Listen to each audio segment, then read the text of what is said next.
There's only one ring. Oh, just gets surged on. Yankos gets stunned. Mouth going for the 1v2. They have to play really cautiously, carefully. Goes back into the base dive. Oh, the big play with fire.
Bienvenidos al All-Star de League of Legends 2016.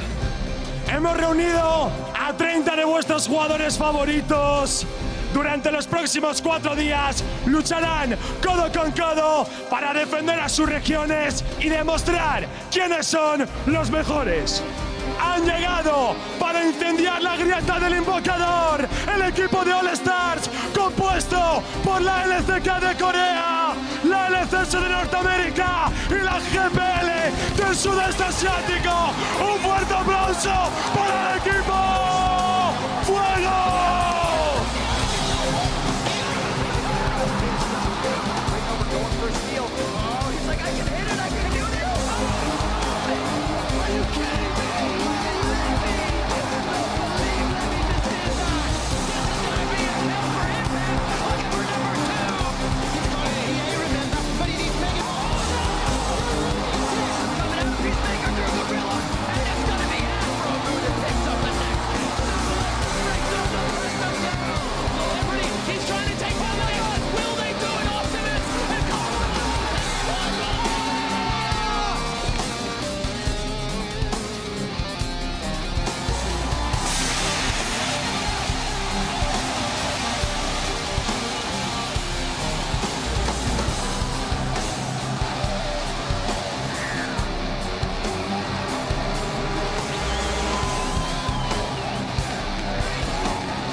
Dispuestos a congelar a cualquiera que se ponga por delante, representando al equipo hielo, los All-Stars de la LPL China, la LMS y la LCS europea. ¡Ruido para el equipo hielo!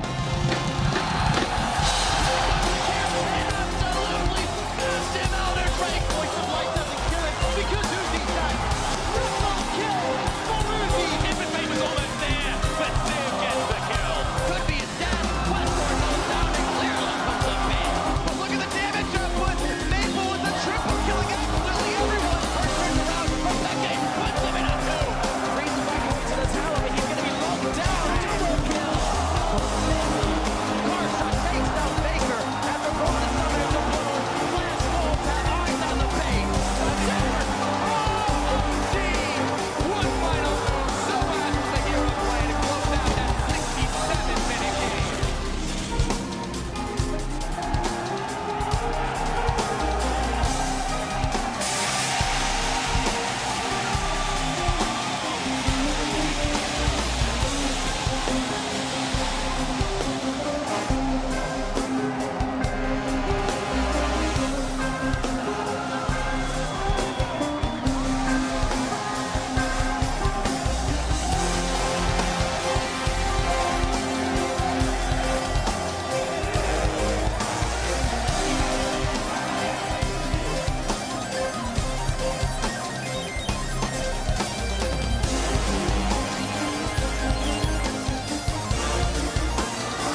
6.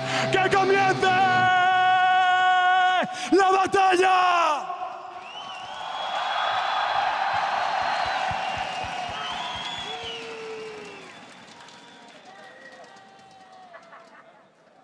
There they are, our All-Stars from Fire and Ice. What a fantastic performance and what a fantastic introduction for the players by Ibai.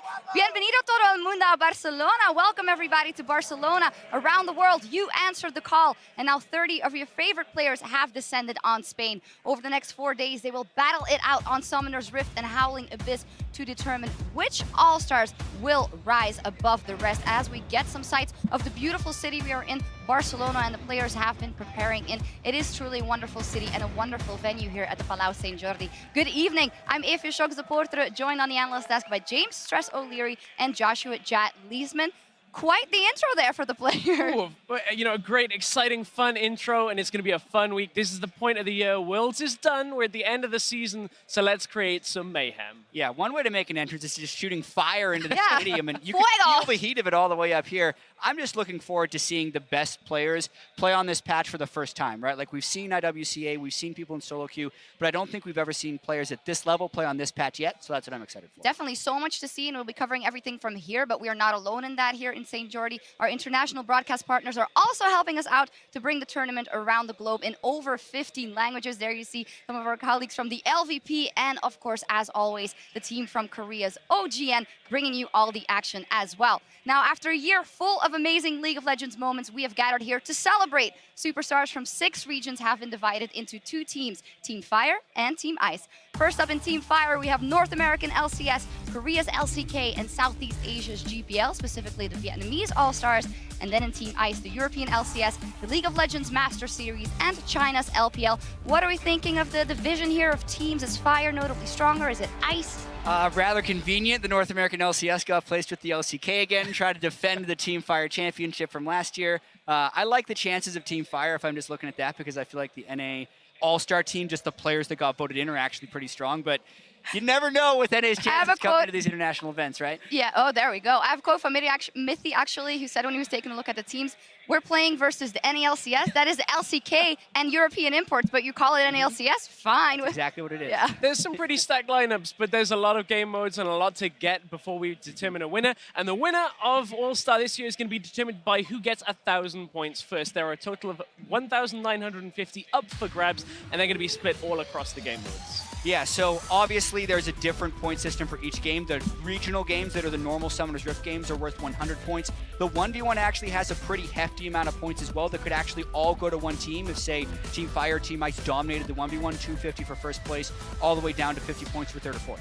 Yeah, those 1v1s super important. As we were kind of talking about, you know, if one team gets all of those points, it's 500 points. It's up for grabs then. Exactly. You know, we've seen that happen before where, you know, last year it was Double F, Bjergsen, they took the majority of the points, and, you know, it made for a pretty tough uphill battle. For and at IWCA last year, Kira won the whole thing and took his team with him to All-Star. So and walking past some of the player rooms, these guys are actually, like, all of them were just practicing 1v1. So I feel like it's one place where the players kind of actually want to do well. Well, I guess it's also because it's harder to build synergy for all these 5 players together, but what if they all get a great 1v1 strat and take that? Then you're taking a big part of the cake, right? Everyone always seems to have their favorite 1v1 strat, and you're right, but the problem is because there's bans, it gets figured out after a little while, and sometimes you just ban it away. So there's so much, we're getting to that later in the day. I cannot wait for that. Yeah, there's also a bunch of other game modes. My personal favorite is Tandem mode. All of these are worth 50 points for the winner, and Tandem mode is, of course, the one where there's 2 players. One has a keyboard, the other has the mouse. Kachuni from last year, who can forget that one, but very exciting. Oh man, Tandem mode. There's also Assassin and Marksman modes where players have to choose from a restricted champion pool. Basically, in the search bar, you type in Marksman for Marksman mode and Assassin for Assassin mode, and those are the only champions you can play. Also, you have to build only offensive items in those modes. Yeah, no tanks in either of those modes, thankfully, but we might see a couple of tanks in one for all. One of the fun modes we had from IWCA, we had a lot of Zags coming out, we had some Javans come through as well. So that's the mode where everybody votes on their team for a champion to play. All 5 members of that team are going to have that locked in. That gave us last year 10 Blitzcranks. I wonder whether we'll see anything like that again. It's always Jarvan fun. versus Yasuo again. Yeah. Like, that was actually a really great thing if people were watching.